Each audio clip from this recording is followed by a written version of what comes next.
दोस्तों फरवरी 2021 में उत्तराखंड के चमोली डिस्ट्रिक्ट में आए फ्लैश फ्लड से तो आप वाकिफ होंगे ही, जहां नंदा देवी के ग्लेशियर के गिरने से रायनी विलेज में भारी तबाही देखने को मिली थी। लेकिन क्या आप जानते हैं कि इन सब के पीछे एक ऐसा न्यूक्लियर डिवाइस हो सकता है जो करीब 50 सालों से नंदा देवी में गुम है। आज हम इसी बात से पर्दा उठाएंगे और जानेंगे उस मिशन के बारे में जो नंदा देवी पर एक गहरा स्कार साबित हुआ। आखिर ऐसा कौन सा मिशन था जिसे इकोनॉमिक टाइम्स के articles James bond in the Himalayas नाम देते हैं, और जिसमें होम अलोन जैसी ब्रिलियंट मूवी के प्रोड्यूसर स्कॉट रोसेनफेल्ड एक मूवी भी प्रोड्यूस करने वाले हैं। लेकिन इन सबसे ऊपर इस वीडियो में हम डिस्कस करेंगे कि कैसे नंदा देवी पर खोया हुआ ये न्यूक्लियर डिवाइस हिमालयाज और उसके आसपास रहने वाले लोगों के लिए जानलेवा साबित हो सकता है। तो दोस्तों ये सिलसिला शुरू होता है ईयर 1964 में, जहां कोल्ड वॉर अपनी चरम सीमाओं पर था।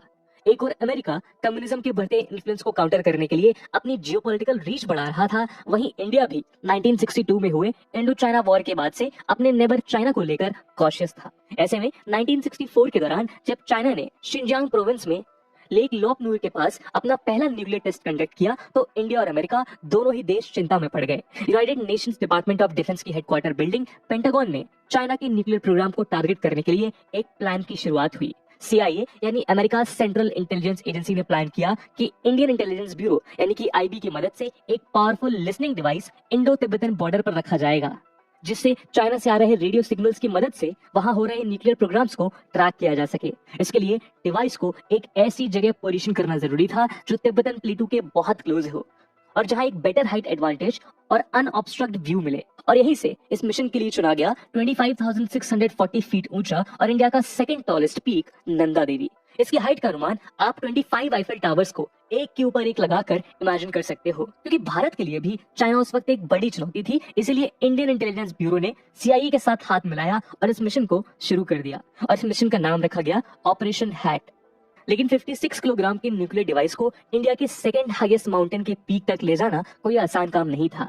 यहाँ चौंकाने वाली बात यह है कि इस न्यूक्लियर डिवाइस में इस्तेमाल होने वाले प्लूटोनियम की मात्रा हिरोशिमा में गिराए गए एटॉमिक बॉम्ब में इस्तेमाल हुए प्लूटोनियम से सिर्फ आधी थी। डिवाइस के साथ ही साथ 8 से 10 फीट का एंटीना, 2 ट्रांसरिसीवर सेट्स और एक स्नैप यानी system for nuclear auxiliary power generator भी नंदा देवी पर सेटअप किया जाना था। और इस चुनौती भरे काम की बागडोर संभालने के लिए चुना गया उस वक्त के 14 प्रसिद्ध माउंटेनियर्स को। इन सब माउंटेनियर्स को $1,000 पर मंथ की एक भारी अमाउंट दी गई। अगर इसे इन्फ्लेशन के हिसाब से देखा जाए तो आज ये वैल्यू कुछ $9,400 के इक्विवेलेंट है। इस टीम में शामिल थे अमेरिका के कुछ famous climbers doctor Robert Shelar, Tom Frost and gym McCarthy. वहीं इंडिया से शामिल थे captain MS Kohli, Sonam Wangyal, HCS Rawat and GS। ये चारों 1964 में हुए इंडियन एवरेस्ट एक्सपीडिशन मिशन का पार्ट थे, जिसे कैप्टन कोहली द्वारा लीड किया गया और 9 लोगों के साथ सक्सेसफुली एवरेस्ट के समिट पर पहुंच वर्ल्ड रिकॉर्ड सेट किया, जिसे आने वाले 17 सालों तक कोई नहीं तोड़ पाया। अक्टूबर 1965 में शुरुआत होती है इस मिशन की। कैप्टन कोहली, कुछ इंडियन क्लाइंबर्स और कुछ अमेरिकन क्लाइंबर्स 7 प्लूटोनियम कैप्सूल्स और एक सर्वेलेंस इक्विपमेंट के साथ निकल पड़ते हैं स्टेयरकेस टू द हेवन कही जाने वाली नंदा देवी की चढ़ाई पर। ये ट्रैक अपने आप में एक बड़ी चुनौती था। बर्फीली हवाओं में सिर्फ बर्फ से ढके पत्थरों का सहारा लेकर ऊपर जाना, ऊंचाई बढ़ने के साथ ऑक्सीजन की मात्रा कम होना, साथ ही 56 kg के डिवाइस को संभाल कर ऊंचाई तक ले जाना, ये किसी आम आदमी के बस की बात तो बिल्कुल भी नहीं थी। कैप्टन कोहली बताते हैं कि रास्ते की गंभीरता और खतरे को देखते हुए उनकी पहली प्रायोरिटी अपनी टीम की सेफ्टी इंश्योर करना था। जैसे ही उनकी टीम समिट के पास पहुंची, वहां का माहौल और बिगड़ गया। हवाएं तेज होने लगी और स्नो स्टॉर्म अपनी चरम सीमा पर पहुंचने लगा। इन हालातों को देखते हुए टीम ने डिवाइस को वहीं छोड़ने का फैसला किया और वापस नीचे उतरने लगी, क्योंकि ऐसे मौसम में टिक पाना ह्यूमनली पॉसिबल नहीं था। डिवाइस को एक छोटी चट्टान से मजबूती के साथ बांध दिया गया और एक छोटी गुफा समान जगह में उसे रख दिया गया। अगले ही साल जब टीम वापस उस जगह पहुंची तो उन्हें कुछ ऐसा देखने को मिला जिसने इस पूरे मिशन का चेहरा बदल दिया। डिवाइस वहां नहीं था जहां उसे होना चाहिए था।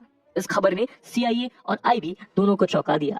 यहाँ सिर्फ एक स्पाइंग डिवाइस ही नहीं खोया था, बल्कि एक ऐसी दुर्घटना अपने आप को अंजाम दे चुकी थी जिससे शायद नंदा देवी के पास रहने वाले लोगों की जान खतरे में आने वाली थी। जिस ऊंचाई पर इसे छोड़ा गया था वहां तक किसी आम हेलीकॉप्टर का जाना आसान नहीं था। इसीलिए ईयर 1968 में यूरोप से 2 मॉडिफाइड और स्पेशली डिजाइन हेलीकॉप्टर्स मंगाए गए जो 34,000 फीट की ऊंचाई पर उड़ सकते थे। लेकिन अनफॉर्चुनेटली ये भी उस डिवाइस को ढूंढने में नाकामयाब रहे।